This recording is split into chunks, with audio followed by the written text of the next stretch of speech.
My daughter's fiancé introduced me as a nobody to his parents. But when his police captain father walked into the room and saw my face, he turned pale as death and grabbed his son's arm so hard it left marks. "Do you want to go to prison?" he whispered. The color drained from Tyler's face as he finally realized who I really was.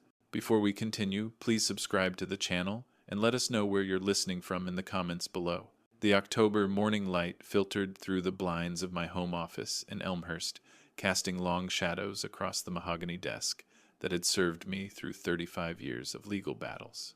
At 67, Vernon Barnes had learned to appreciate these quiet moments, coffee steaming in his favorite mug, the Chicago Tribune folded beside him, and the comforting weight of silence that came with retirement. The old case files spread before him weren't for any active investigation. These days, they served as reminders of a different life, when his signature could determine whether someone walked free or spent decades behind bars. He traced his finger along the spine of a particularly thick folder marked 2008, RICO. Some cases never really left you even after the verdicts were read and the sentences served. The doorbell's chime broke through his reverie. Vernon glanced at his watch, 9:30 on a Saturday morning. He wasn't expecting anyone. Through the peephole, he saw Sarah standing on his porch, shifting her weight from foot to foot in that nervous way she'd had since childhood. His daughter looked polished as always in her designer suit, but something in her posture set off the instincts he'd honed through decades of reading witnesses. "Sarah, sweetheart," he said, opening the door. "This is a surprise." She kissed his cheek, her perfume expensive and unfamiliar. "Hi, Dad. Sorry I didn't call first." "You never need to call first. Come in." He led her to the living room, noting how she gravitated toward the mantelpiece, where family photos chronicled her journey from gap-toothed child to successful corporate lawyer. Her fingers drummed against her purse, another tell he recognized. "Coffee," he offered. "No, I'm fine." She turned to face him, and he caught the glint of something on her left hand. Something that hadn't been there 2 weeks ago when they'd last had lunch. "Dad, I need to tell you something." Vernon settled into his leather armchair, keeping his expression neutral despite the alarm bells ringing in his head. "I'm listening. I'm engaged." The words hung in the air between them. Vernon's coffee mug paused halfway to his lips, but he set it down carefully, maintaining the same controlled calm that had served him through countless shocking testimonies. "Engaged," he repeated, his voice steady. To whom Sarah's hand went to her hair, twisting a strand around her finger, a nervous habit from when she was 7 and had broken his mother's vase. "His name is Tyler Morrison. He's a real estate developer." Vernon's mind cataloged the information automatically. Morrison. The name tickled something in his memory, but he couldn't place it. "How long have you been seeing him?" The hair twisting intensified. 3 weeks. This time Vernon couldn't entirely suppress his reaction. His eyebrows lifted slightly, the prosecutorial equivalent of jumping from his chair. 3 weeks, I know how it sounds. Sarah's words tumbled out quickly defensively. "But when you know, you know. Tyler's different, Dad. He's successful, ambitious, charming. He treats me like a queen." Vernon studied his daughter's face, seeing the Sarah who'd once insisted she could fly if she jumped off the garage roof with enough confidence. That same determined set to her jaw, that same refusal to acknowledge danger. 3 weeks is a very short time to know someone, sweetheart.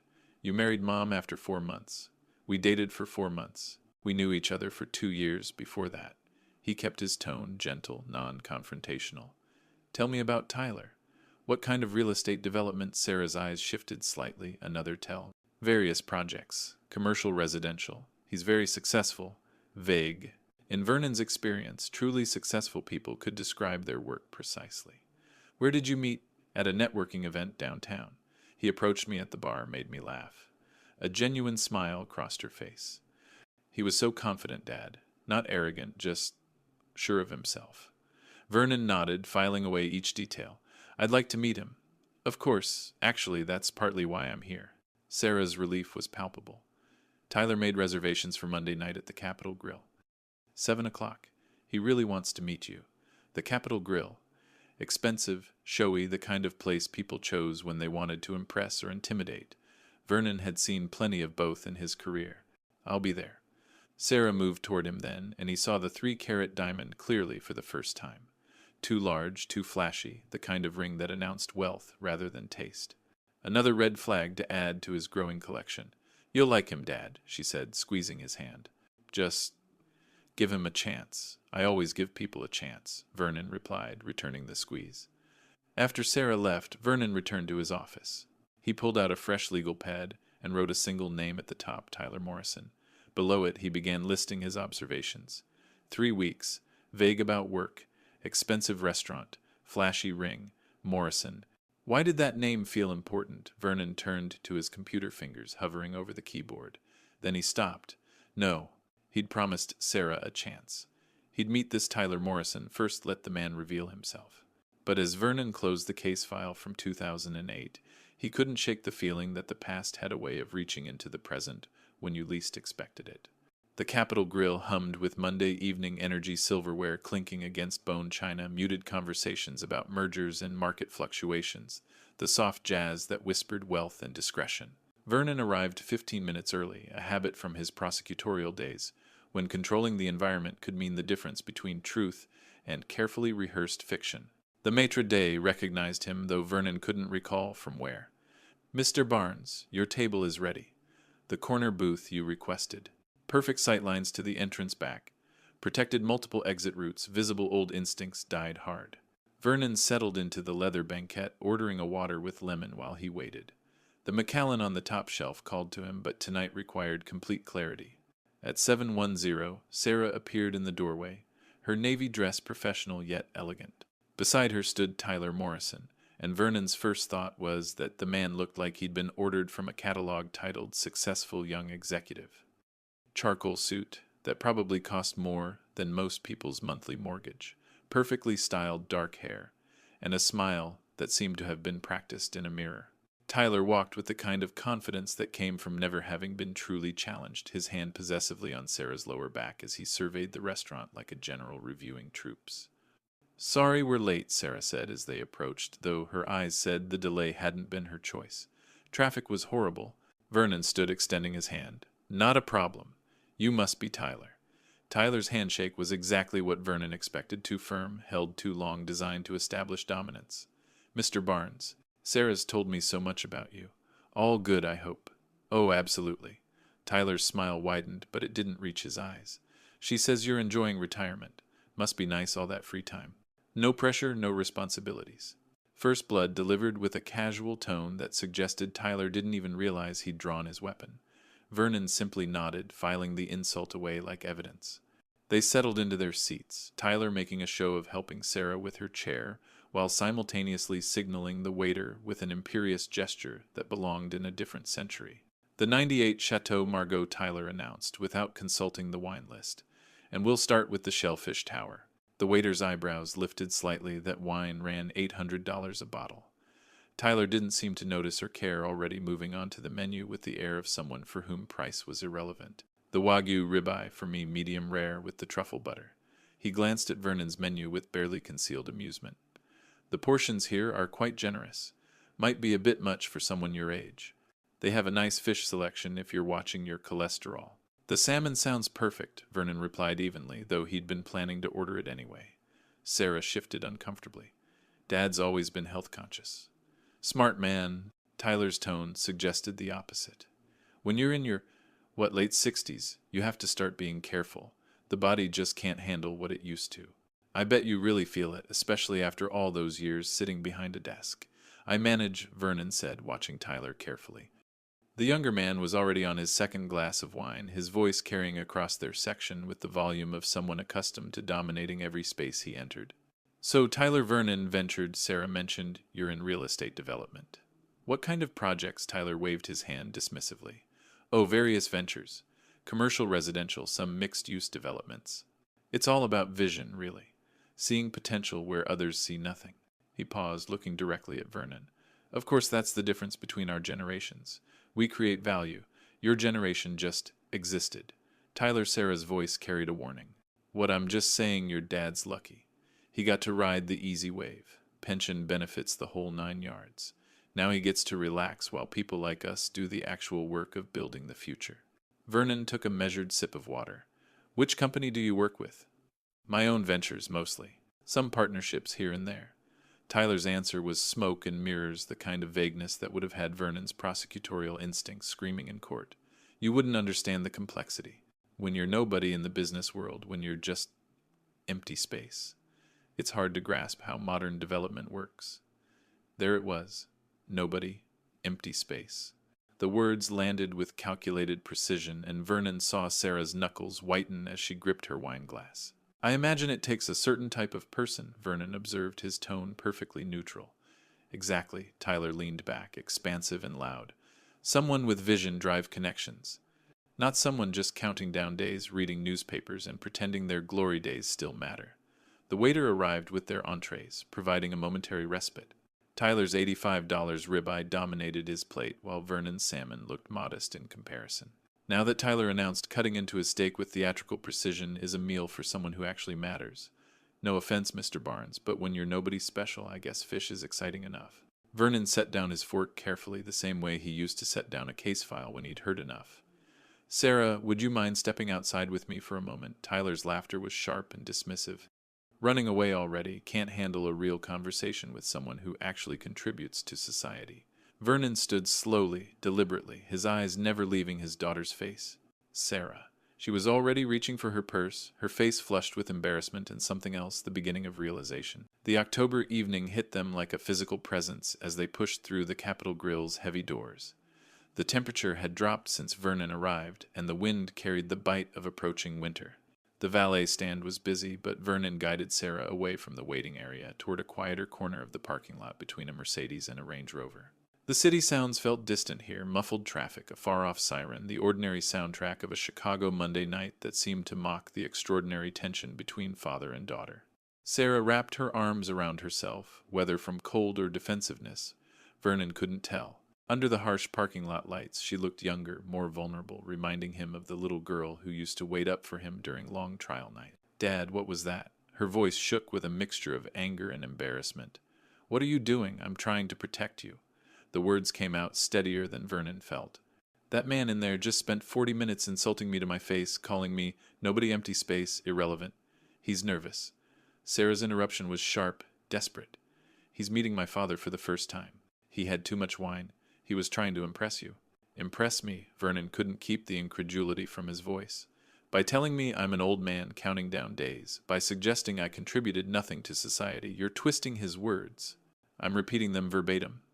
The prosecutor in him couldn't help but emerge. Sarah, he can't even give a straight answer about what he does for a living. Various ventures, partnerships here and there. Those are the answers of someone hiding something. Sarah's laugh was bitter, nothing like the joyful sound he remembered from her childhood. There at Island, the prosecutor. Always looking for guilt, always assuming the worst. I'm looking at facts. 3 weeks, Sarah. You've known this man 3 weeks. So what? She stepped closer, her eyes blazing with a fury that reminded Vernon painfully of her mother during their worst arguments. Maybe I'm tired of analyzing everything to death. Maybe I'm tired of being careful of measuring every decision against some impossible standard of perfection. This isn't about perfection. It's about basic respect and honesty. No, Dad, it's about control. The accusation hung between them like a blade. It's about the fact that you can't stand that I made a decision without consulting you first. Without asking for your approval, your investigation, your background check. Vernon felt something crack in his chest. That's not, isn't it? Sarah's voice rose, and a couple heading to their car glanced their way before hurrying past. My whole life, you've been the authority. The one who decides what's safe, what's acceptable, who's worthy. Well, I'm 34 years old, Dad. I don't need your protection anymore. You're right, Vernon said quietly. You're an adult. You can make your own choices. But that doesn't mean I have to watch you make a terrible mistake without saying something. A terrible mistake. Sarah's hands clenched into fists. The only mistake I made was thinking you could be happy for me. For once in your life, couldn't you just trust my judgment? How can I trust your judgment when you're ignoring every red flag? What red flags? That he's confident, successful, that he doesn't bow and scrape to the great Vernon Barnes. The use of his full name stung more than any of Tyler's insults. Vernon took a breath, trying to find the words that would reach her. Sarah, please, just slow down. Take more time to get to know him. That's all I'm asking. No. She fumbled in her purse for her keys, her movements sharp and angry. What you're asking is for me to live my life according to your timeline, your rules, your fears. I'm asking you to be careful. You're asking me to be you. The words exploded from her. Cautious, suspicious, alone. Look at yourself, Dad. You're 67 years old, living by yourself in that house, surrounded by old case files and memories. Is that what you want for me? The cruelty of it took Vernon's breath away. That's not fair, isn't it? Tears were streaming down her face, now smearing her carefully applied makeup. Mom left because she couldn't compete with your job, your need to control everything. And now you're doing the same thing to me. Your mother left for her own reasons. She left because living with you was like being cross-examined every day. Sarah's key fob beeped as she unlocked her car. And I'm starting to understand exactly how she felt. Vernon reached out not to grab her but in supplication. Sarah, please, don't leave like this. She jerked away from his outstretched hand. I'm marrying Tyler, Dad, in 3 weeks, with or without your blessing. She yanked open her car door, then turned back one last time. You know what the saddest part is? I actually thought you'd changed. That retirement had softened you, made you more human. But you're still the same man who thinks he knows better than everyone else. I'm trying to protect you, Vernon said again, but the words sounded hollow even to him. No, Dad.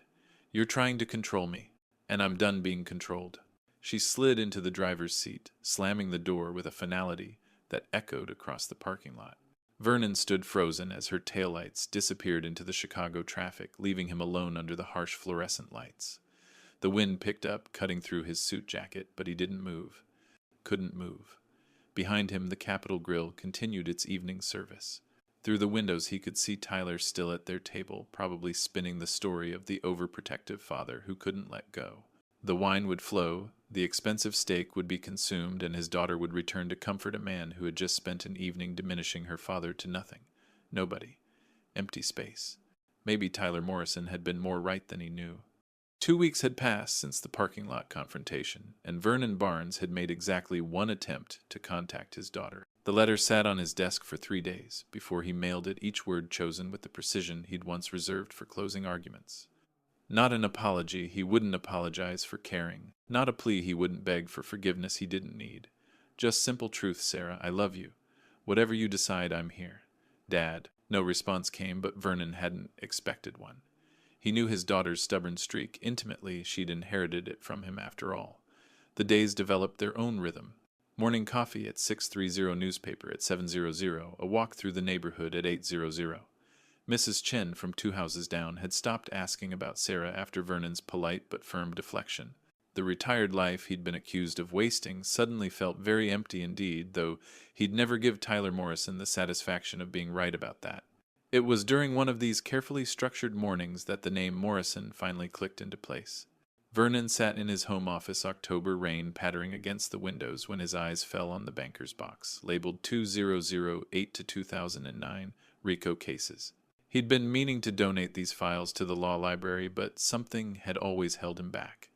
Now, as he lifted the lid, he understood why. Morrison. Vincent Morrison. The name stared back at him from a federal indictment he'd personally drafted 16 years ago.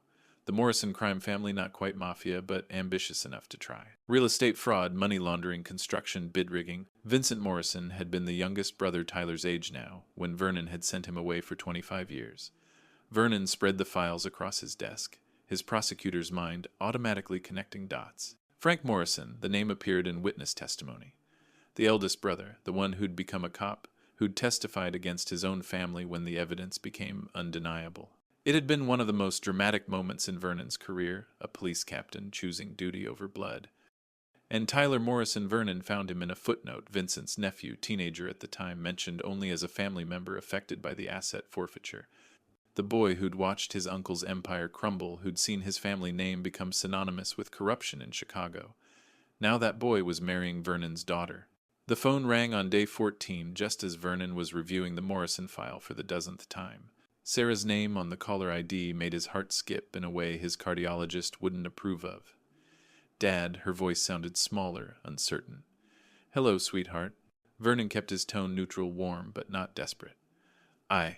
Tyler's parents want to meet you. They're insisting, actually. Family dinner tomorrow night at Tyler's house. A pause. Our house. The correction stung, but Vernon didn't react. What time's 7? You'll come, surprise, colored her voice as if she'd expected resistance. Of course. Really, just like that, Sarah. You're my daughter. If this is important to you, it's important to me. The silence stretched between them, filled with everything they weren't saying. Vernon could hear her breathing, could picture her twisting her hair the way she always did when conflicted. Dad, she started again.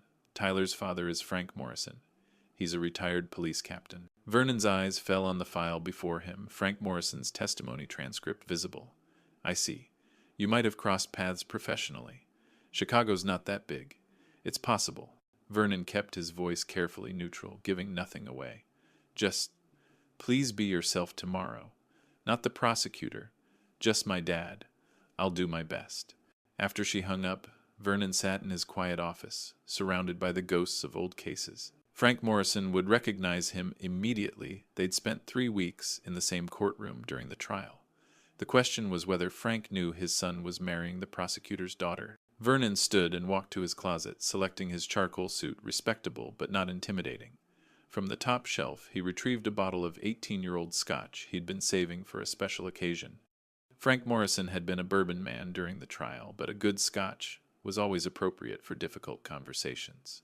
He made a note to stop at Chen's Flowers in the morning. Orchids for Tyler's mother, elegant, classical, appropriate. Every detail mattered now. This wasn't just about meeting his daughter's future in-laws. This was about facing the family he'd helped destroy, and the son who might be playing a longer game than anyone realized. The rain had stopped, and weak October sunlight filtered through the clouds.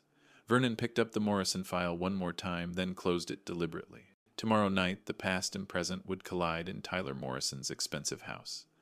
The prosecutor and Vernon wondered if Tyler knew who his father-in-law would be. The father in him wondered if it would matter. Either way, Vernon would walk into that house with his dignity intact. He'd sent one letter, made no scenes, staged no desperate interventions. He'd waited with the patience that had won him cases everyone said were unwinnable. Tomorrow night he'd find out if patience would be enough to save his daughter from a mistake that might destroy her. The text came an hour later from an unknown number, looking forward to meeting the nobody tomorrow. T.M. Vernon deleted it without responding. Tyler Morrison thought he was playing with an irrelevant old man. Tomorrow he'd learn that some old men had spent decades learning how to destroy people exactly like him. But Vernon wouldn't be the one to teach him that lesson. If he'd learned anything in 2 weeks of silence, it was that truth had its own timeline. All he had to do was show up and let Frank Morrison's face tell the story when recognition dawned. The house rose from the Hinsdale streets like a monument to new money, 3 stories of glass and steel that seemed designed to intimidate rather than welcome. Vernon parked his modest Camry between a white Tesla and a BMW M. 5 the orchids beside him, pristine in their crystal vase. The bottle of scotch, wrapped in silver paper that caught the setting Sunday. Tyler opened the door before Vernon could ring the bell, as if he'd been watching from the window. His smile had all the warmth of a January morning in Chicago. Well, the distinguished retiree arrives. Tyler's eyes flicked to the flowers with theatrical assessment. Orchids, how? Traditional. Mother prefers the exotic varieties. Birds of paradise, that sort of thing, but I suppose these will do. Vernon extended the flowers without comment, noting how Tyler held them at arm's length, as if they might contaminate his designer shirt. Come in, come in. Welcome to our humble abode. The emphasis on our was deliberate, possessive. Tyler stepped aside with a flourish that belonged on a stage. The interior was exactly what Vernon had expected. Minimalist furniture that prioritized form over comfort, abstract art that looked like expensive accidents, and technology embedded in every surface. It was a house designed to be photographed, not lived in. Impressive, Vernon offered because some response was required. Isn't it? Tyler's chest puffed with pride. That painting alone, he gestured to a canvas of aggressive brushstrokes, cost more than most people make in a year. But when you're successful, really successful, you learn to appreciate the finer things. Sarah emerged from what Vernon assumed was the kitchen wearing a black cocktail dress that made her look older, more sophisticated, less like his daughter. The stress around her eyes had deepened since their parking lot confrontation. Dad! She kissed his cheek and he caught the scent of wine on her breath. Thank you for coming. Wouldn't miss it, Vernon replied, squeezing her hand gently. Tyler was already moving, eager to continue his exhibition. Let me give you the tour. I know your place in Elmhurst Island. For cozy, but here we have 8,000 square feet to work with. He led them through room after room, each narration dripping with condescension. The kitchen, with its commercial-grade appliances, probably costs more than your annual pension. The wine cellar, each bottle worth more than a week of groceries. For most people, the home theater, the sound system alone could buy a car, a DN2 Selv. Nice car, not a Camry. Vernon followed silently, cataloging not the wealth but the insecurity behind its display. In his experience, truly successful people didn't need to announce their success every 30 seconds. Tyler Sarah's voice carried a warning edge. Your parents will be here soon. Right, right. Tyler glanced at his Rolex, another opportunity to flash wealth. They're always punctual. Military precision from Dad's police days. Though I suppose you wouldn't know about that level of discipline, Mr. Barnes. The civilian world is so much more relaxed. The doorbell rang before Vernon could respond. Tyler strode to answer it, his entire demeanor shifting to something approaching genuine warmth. Mom, Dad, perfect timing. Frank Morrison entered first, and Vernon's memory clicked into place immediately. The man had aged well in the 16 years since the trial, silver-haired now, but still carrying himself with the alert bearing of a career cop. Behind him, Patricia Morrison radiated the kind of warmth that came from years of church committees and charity work. Tyler's sweetheart Patricia embraced her son while Frank's eyes automatically swept the room in the pattern. Vernon recognized exits' occupants' potential threats. Old habits from both their professions. Vernon stood near the fireplace, waiting. He watched Frank's gaze move across the room, pause on Sarah with approval, then continue its sweep toward him. Tyler's moment had arrived, and he savored it with obvious relish. Mom, Dad, Tyler announced, his voice carrying the satisfaction of a trap being sprung. I'd like you to meet Sarah's father. He paused for effect, his smile sharp as a prosecutor's objection. This is Vernon Barnes. Another pause, deliberate, cruel. Our resident empty space. Just a nobody enjoying his retirement, filling his days with. Tyler's gesture was dismissive, encompassing Vernon's entire existence. Whatever it is old people do when they're no longer relevant. The words landed like physical blows. Sarah's intake of breath was audible. Patricia's smile faltered in confusion. But it was Frank Morrison's reaction that stopped time. The color drained from his face as if someone had opened a valve. His hand reaching out for what should have been a routine handshake trembled visibly. His eyes, those cop eyes that had seen everything, went wide with a recognition that bordered on terror. Vernon Barnes, Frank whispered, and it wasn't a greeting. It was the sound of a man seeing his past rise from the grave. Tyler, lost in his own satisfaction, completely missed his father's reaction. That's right, Dad. Mr. Barnes here, as Frank's hand shot out and grabbed Tyler's arm with enough force to make his son wince. The retired captain's face had gone from pale to ashen, and Vernon could see the pulse hammering in his throat. Kitchen Frank said, his voice harsh with barely controlled panic. Now. Dad, what now? The command came with 30 years of authority behind it, the voice that had ordered criminals to the ground, that had testified in federal court, that had chosen duty over family, when the moment demanded it. Tyler's confusion was almost comical. He looked from his father's stricken face to Vernon's calm expression, trying to understand what had just shifted in his carefully orchestrated humiliation. Dad, I don't. Frank's grip tightened. Tyler, if you have any sense of self-preservation left, you'll come with me right now. Frank Morrison dragged his son through the kitchen doorway with the urgency of a man pulling someone from a burning building. The French doors weren't fully closed, and in the open concept design of Tyler's showpiece, home voices carried with devastating clarity.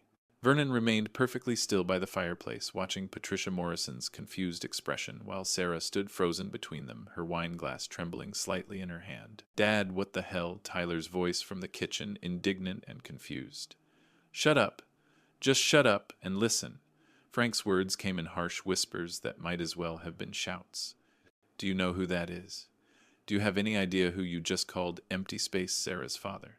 Some retired nobody who, the sound of a palm hitting the granite countertop, echoed through the house. That's Vernon Barnes. Yeah, I know his name. No, you don't understand. That's Vernon Barnes. The Vernon Barnes, former chief federal prosecutor for the Northern District of Illinois. Silence. Then Tyler's voice, smaller, now uncertain. Federal prosecutor, the man who sent Uncle Vincent away. The man who destroyed the Morrison crime family in 2008. The man who put away more criminals than any prosecutor in Illinois history. Vernon watched Sarah's face change as understanding began to dawn. Her eyes moved from the kitchen doorway to her father, seeing him perhaps for the first time. But he said he was just retired. He lives in some little house in Elmhurst. He drives a Camry. Tyler's voice had risen, an octave, panic creeping in. You idiotic fool. Frank's contempt was palpable. Vernon Barnes could live in a mansion if he wanted. He chose not to. The man has connections in every law enforcement agency from here to Washington, judges who owe him their careers, FBI agents who would take his call at 3 in the morning. Patricia Morrison moved closer to Vernon, her social grace attempting to fill the horrible silence. "Mr. Barnes, I'm so sorry. I had no idea. There's nothing to apologize for, Mrs. Morrison," Vernon said quietly, his eyes never leaving the kitchen doorway. From the kitchen, Tyler's voice had become desperate. "How was I supposed to know? He never said anything. Because he didn't need to, you arrogant fool. Real power doesn't announce itself. It doesn't need to brag about wine collections and square footage." Frank's voice dropped lower, more dangerous. "Do you know what he could do to you with one phone call? Do to me, for what I haven't done anything." Another silence, longer this time. When Frank spoke again, his voice was deadly quiet. "Haven't done anything, Tyler. I know about the Riverside development. I know about the shell companies. I know where that money really came from. Dad, you don't understand. I understand perfectly. I've been a cop for 35 years. You think I'm blind? I've been praying you'd stop before someone noticed. And now you've gone and insulted Vernon Barnes to his face. Called him nobody. Called him empty space." In his own daughter's presence, Vernon felt Sarah's hand on his arm. "Dad," she whispered, "what's happening?" Before he could answer, Frank's voice rose again. "Do you want to go to prison? Because that's where this ends.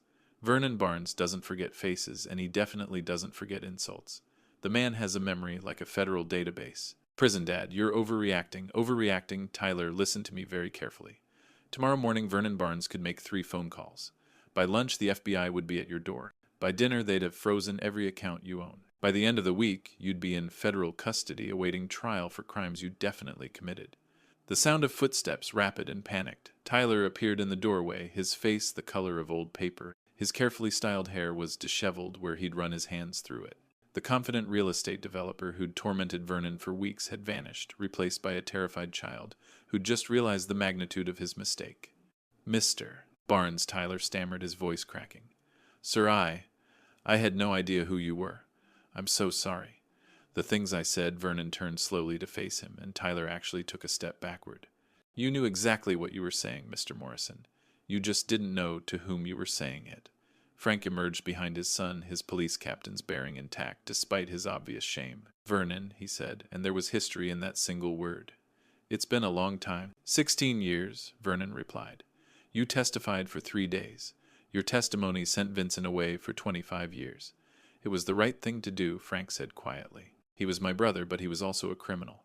And now Vernon's gaze moved deliberately to Tyler, who seemed to shrink under the scrutiny.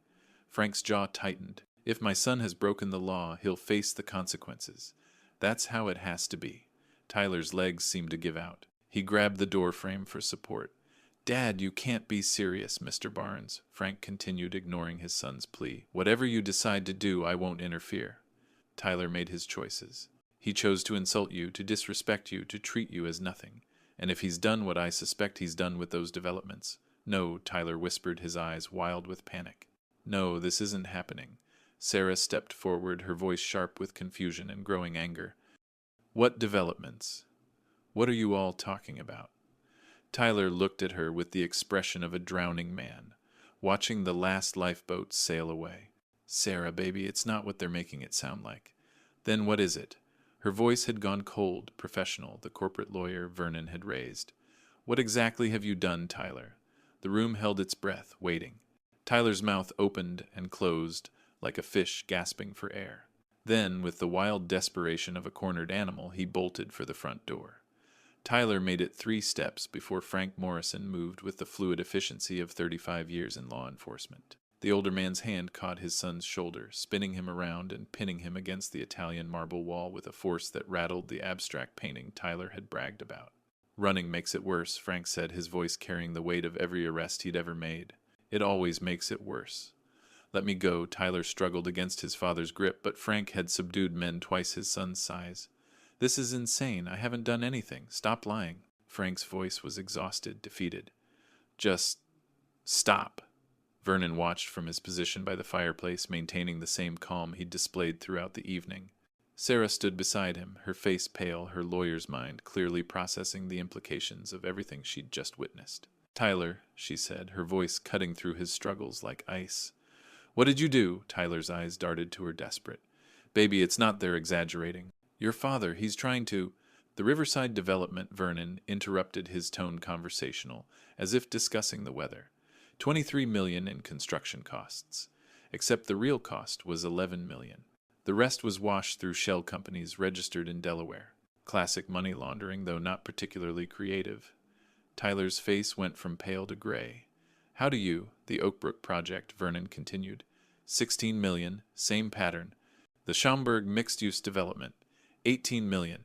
Would you like me to continue, Dad? Sarah's voice was barely a whisper. How long have you known? 2 weeks. Since you told me his last name. Morrison isn't that common in Chicago real estate, especially not with ties to construction. Vernon's eyes never left Tyler's face. I made some calls. Old colleagues who owed me favors. The FBI has been building a case for 6 months. 6 months, Tyler's legs gave out. Only Frank's grip kept him upright. But you thought you were smart, Frank said bitterly. Just like your uncle thought he was smart. And now, just like him, you're going to federal prison. No, Tyler's voice cracked like a teenager's. No, Sarah, please. We're getting married. Tell them. Sarah stepped forward, and for a moment Tyler's face lit with hope.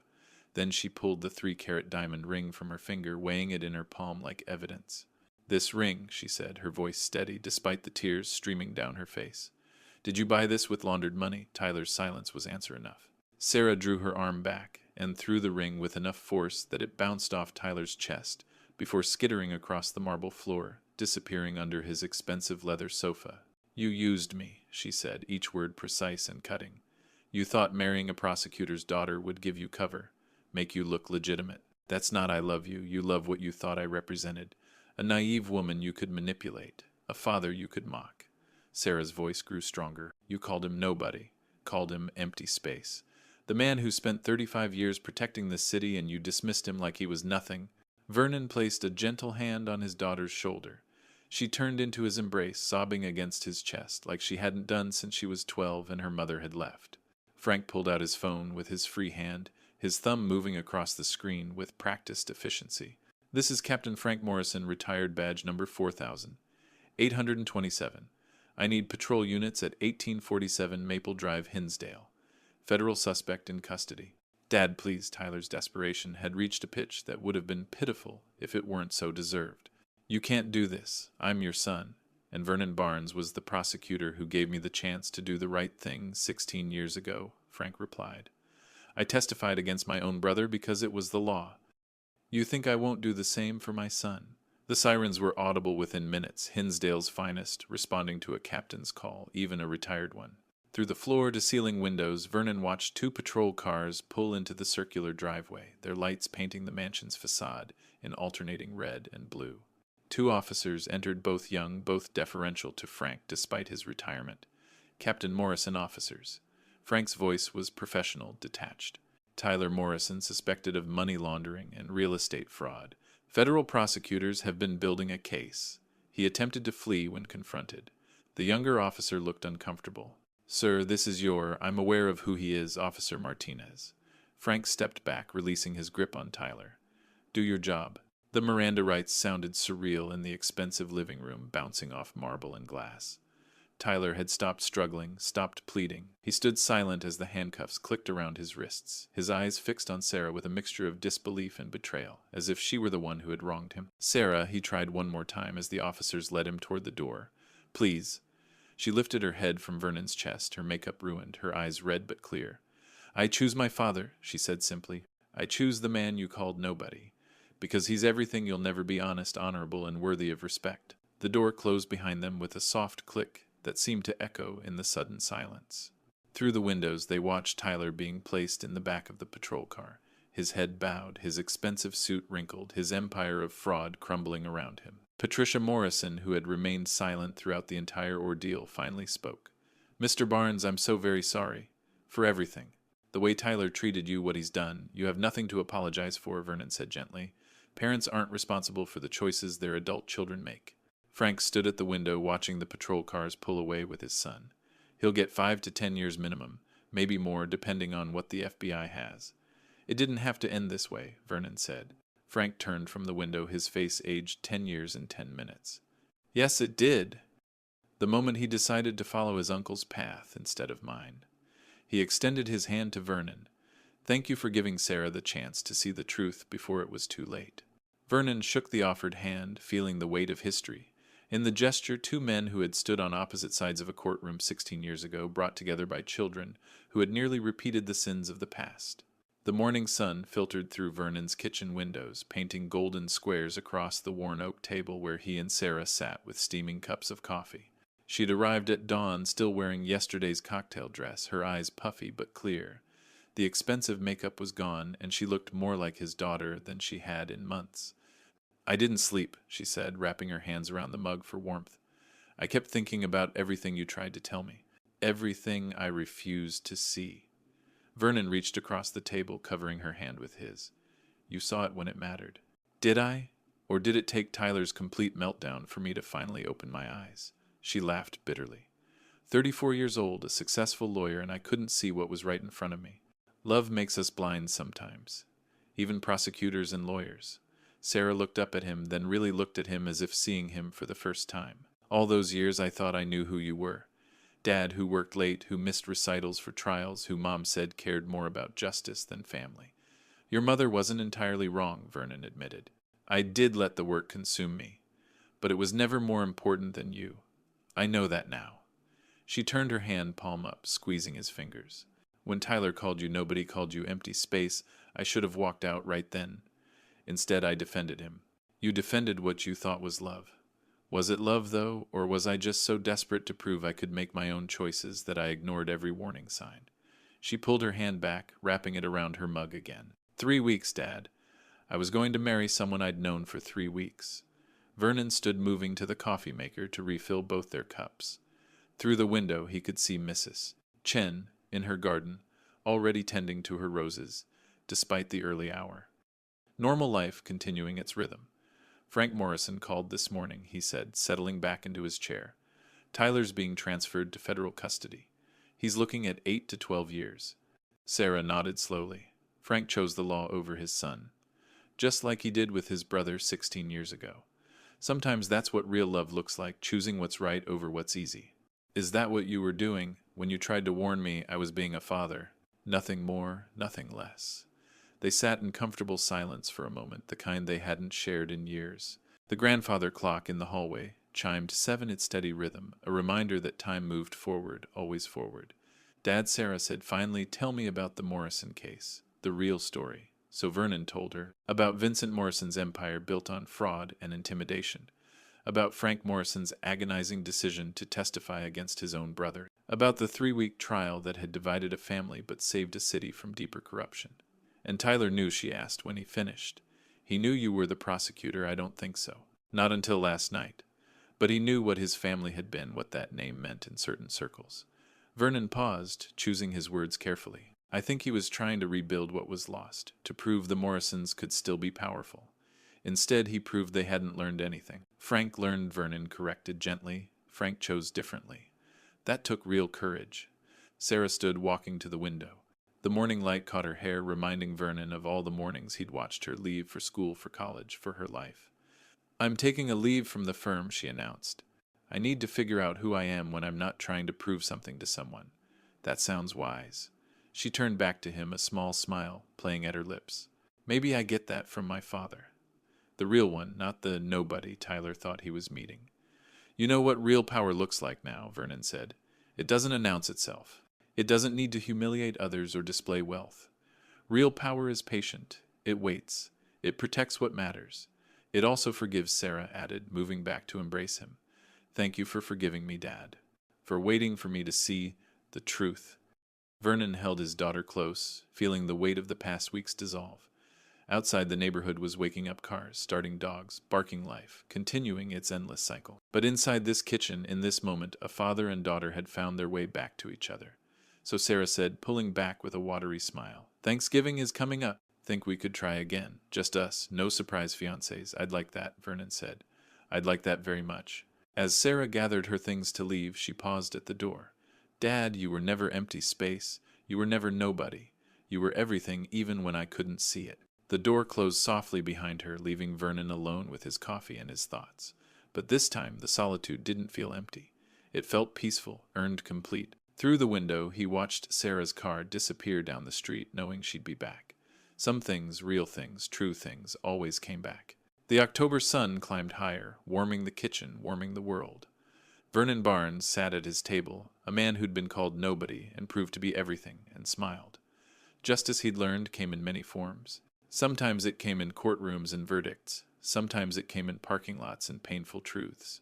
And sometimes, on quiet mornings like this, it came in the simple grace of forgiveness and the promise of Thanksgiving dinner with the only person who truly mattered. In the end, Vernon Barnes learned that justice isn't always found in courtrooms or legal briefs. Sometimes it arrives quietly in the patient wait for truth to surface, in the dignity maintained when others try to diminish you, in the grace extended when understanding finally dawns. Tyler Morrison had called him nobody an empty space, not knowing he was speaking to a man who had spent 35 years defining what justice meant for an entire city. But Vernon's greatest victory wasn't in the revelation of his identity or in Tyler's arrest.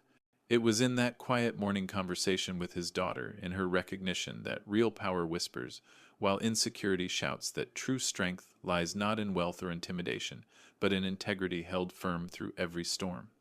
For those of us who've been dismissed as irrelevant, who've been told our time has passed, Vernon's story reminds us that wisdom and experience are not diminished by age, they're refined by it. Every slight we endure with dignity, every truth we wait patiently to reveal, every relationship we nurture, despite the pain, these are the victories that matter. Thank you for joining us on this journey of justice, delayed but not denied. If this story resonated with you, please subscribe to our channel and share your thoughts in the comments below. Where are you listening from, and have you ever had a moment when someone who dismissed you learned who you really were? We'd love to hear your stories of quiet triumph.